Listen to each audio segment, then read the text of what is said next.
If you showed up at a No Kings protest, congratulations because you have hurt Donald Trump's feelings, and he is making it very known to us all just how upset and insecure he is. Because on Air Force One tonight, Donald Trump was pressed by a reporter about the record-breaking No Kings protest, and I'm sure that you can guess what his reaction was: an all-out implosion, a collapse, attacking all of us, making up lies, losing his mind. We're going to get into it all, but before we do, if I could quickly ask you to leave a like on this video, and if you haven't already and you enjoy our channel, to hit that subscribe button because it goes a long way in supporting our work. Now, before we get into Donald Trump's meltdown of a response, with the first time he was asked about No Kings after the protest happened, I want to start with the first lie Donald Trump told, and it was about healthcare and illegals. Mr. President, on the shutdown, do you want to see the premium tax credits extended if the Democrats vote to reopen the government? Let me just tell you that there'll be no money given toward their crazy escalation of giving money to illegal aliens that came into the country totally illegally. I mean, they came in illegally. They want to spend $1.5 trillion, with a T, trillion dollars, giving it to people that came into the country illegally. They shouldn't have come in. In fact, one of the reasons they came in was to get this money. And California is a big culprit. I mean, California, they're out of control. And we're not going to pay California all of that money that they're giving away illegally. And that's another thing. Between California and Colombia, there's not that much difference. We're not going to be making those payments.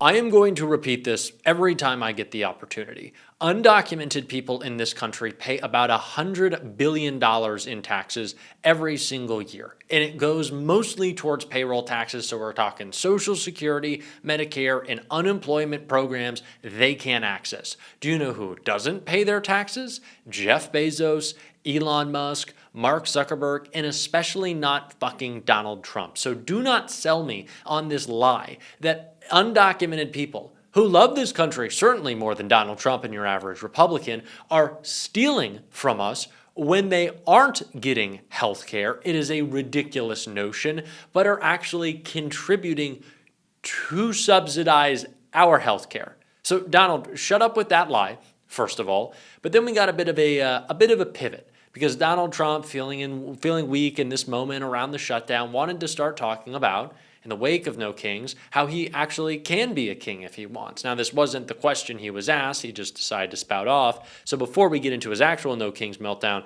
let's take a look at what he had to say about being a king. Besides San Francisco, are there other cities you're actively looking at for the National Guard right now? Yeah. What about it? I'm just wondering if you care to comment on that. Well, we've used the National Guard to be very successful in Memphis. You can see the numbers are falling like rocks. Washington, D.C., Chicago is getting better, even though we're going through a lot. And, you know, we're trying to do it in a very nice way. I'm allowed, as you know, as president, like 50% of the presidents have used the Insurrection Act. They can use that, and everybody agrees you're allowed to use that, and there's no more court cases, there's no more anything. We're trying to do it in a nicer manner. But we can always use the Insurrection Act if we want. I mean, you take a look in the past, one in particular president used it 28 times during the course of a presidency. So we're allowed to do that. We thought we could do it in a very nice way. All we want to do is have safe cities. We're not looking for anything that would be spectacular other than crime-free become spectacular. We want to have great crime-free cities. So I'd be allowed to use, if I wanted, the Insurrection Act, and then all of this nonsense would go away. You have the absolute right. It's the strongest power a president has, and you have the absolute right to do it. We wanted to go this route, but we get sued every time you look at somebody. You look at somebody the wrong way, and you end up getting sued. We just want no crime. We want to have crime-free cities. Really hard to beat the allegations that you aren't a king and that you don't want to be a king when you're saying that you can do whatever you want, invoking the Insurrection Act, saying many presidents before you have done it, and then you can win every court case, win every lawsuit, break every law, go past Congress. Yeah, you can't do that, though. That is the whole point, is that you can't do that. And not only can Donald Trump not do that, which is an important point to make, nobody wants him to. And not even because the procedure of it all, not even because it would be breaking the law, but because Donald Trump is historically unpopular. on every issue. Donald Trump just hit a new low approval rating on the issue of the economy. The thing that we always used to say, or at least idiots did, that Donald Trump would continue to win on. I never said that. I knew he was going to tank the economy. I'm sure you did as well. But that's why there were so many of us, for multiple reasons, but out in the streets yesterday. And Trump was asked about it. He wasn't too happy. What is your response to the protests? Who are you with? I'm with the AP. With AP? What's your response to the protests over the weekend, the No Kings protests? I think it's a joke. I looked at the people. They're not representative of this country. And I looked at all the brand new signs paid for, I guess it was paid for by Soros and other radical left lunatics. It looks like it was. We're checking it out. The demonstrations were very small, very ineffective, and the people were whacked out. When you look at those people, those are not representative of the people of our country. Mr. President, besides San Francisco... And by the way, I'm not a king. I'm not a king. I work my ass off to make our country great. That's all it is. I'm not a king at all. Donald, I just want to get this off my chest and make it very clear. I am not paid to hate you. I will hate you for fucking free. I will pay to hate you. Any amount of money. It is great to hate you. I wish I didn't have to. I wish I could focus on something else. I honestly do wish that we didn't have to pay attention to everything you said every single day, every idiotic tweet, every illegal action, every horrible lie that you tell.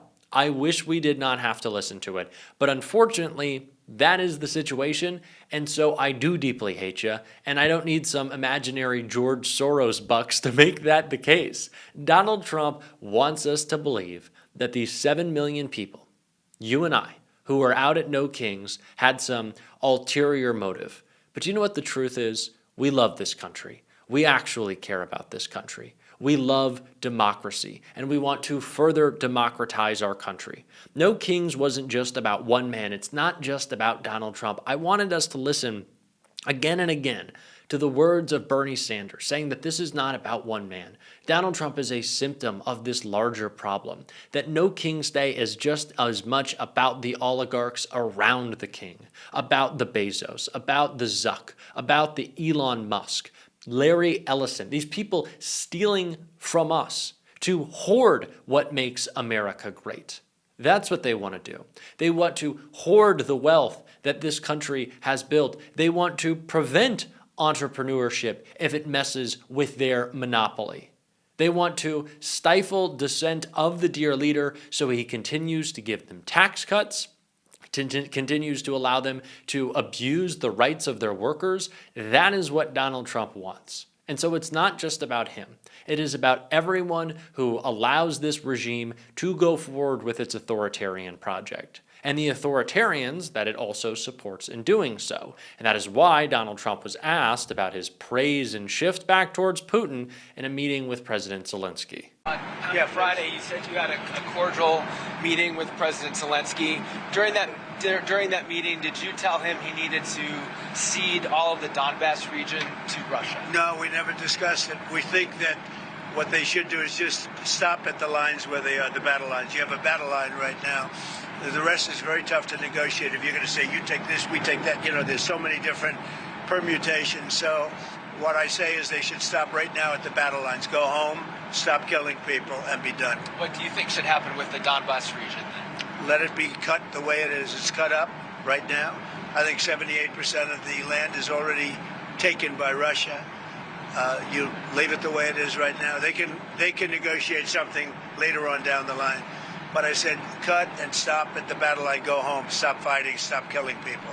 What do you think? Donald Trump continues to show every single day just how weak he is. And the fact that it was only a month ago, or even a little less, that Donald Trump said that Russia was a paper tiger and correctly analyzed, but made himself look stupid when saying that after taking a look at the economic and military conditions on the ground in Russia, he finally realized that maybe Ukraine was winning this war as it has been the whole time. For Donald Trump to get one phone call from Putin in which he probably said that his hair or makeup looked good that day, and now he decides to completely change his mind, it shows how weak he is, how easy it is for world leaders to intimidate him, to sway him, to make him throw us under the bus. And that is what Donald Trump is doing in so many ways right now. And if you want to look at one of the biggest victims of that, it's the people who voted for him. Farmers right now, who Donald Trump is claiming to help, but this sentiment that he shared, I don't think it's going to do it. Question is, what do you have to say to U.S. farmers who feel that the deal is benefiting Argentina more than it is them, as they are Argentina's fighting for its life, young lady. You don't know anything about it. They're fighting for their life. Nothing's benefiting Argentina. They're fighting for their life. You understand what that means? They have no money. They have no anything. They're fighting so hard to survive. If I can help them survive in a free world, I happen to like the president of Argentina. I think he's trying to do the best he can. But don't make it sound like they're doing great. They are dying. All right? They're dying. What do you mean by being? $40 billion for Argentina to help Scott Bessent and his buddies on Wall Street get a bailout.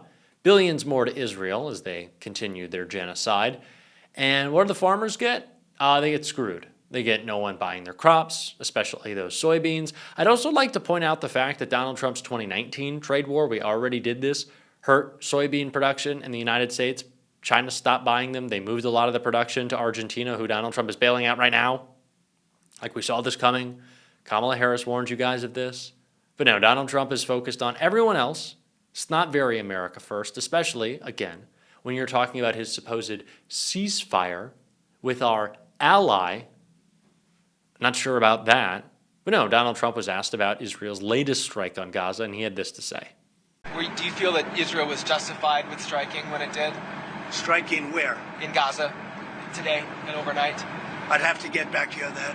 I'd have to get back. What is the next step? Because we're going to be determined. You know, all of that's is under consideration right now. It's under review. Don't know or dementia. That's actually a great game for Donald Trump going forward. You know how whenever a Republican is asked about something horrible that Trump did, they're like, well, I didn't see that. I'm not aware of what you're talking about. And it's like headline news. It'll be like, yeah, it'd be like Trump blowing up a boat off the coast of Venezuela. It's like Donald Trump said that he can blow up whoever he wants, whenever he wants. And he says that he's going to do it indiscriminately and he doesn't care about the law. Did you see this, Senator? And they're like, I don't think so. I don't think I saw that one. Unsure about that. But Donald Trump, dementia or doesn't know, a good game to keep in play going forward. But one thing I know is that Israel is going to carry out their genocide. They are going to continue. They never had any interest in a ceasefire or a peace agreement. So we have to continue to let people know that that is the case. And I'm going to call that out on this show. If you want to support that, as always, you can hit that subscribe button, leave a like on this video. If you stuck around to the end, drop a blue heart in the comments. Keep on fighting. Don't let them silence you. And until next time, I'll see you soon.